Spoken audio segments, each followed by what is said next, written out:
No? Day 3. Dito tayo sa Day 3 na tayo dito sa Coca-Cola VIP na. So, withdraw na natin tong balance natin na nakuha na 8.5 na. So, type lang natin.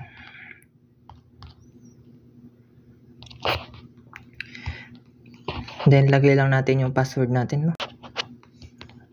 Yan. Tapos, yan, confirm lang natin. Yan. Kita, no? Withdraw successfully.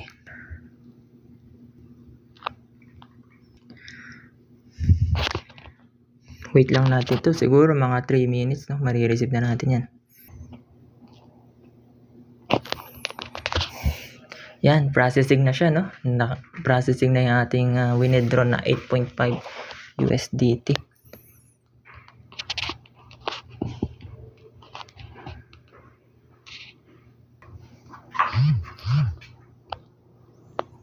Yan, no? So guys, yan na. Pumasok na.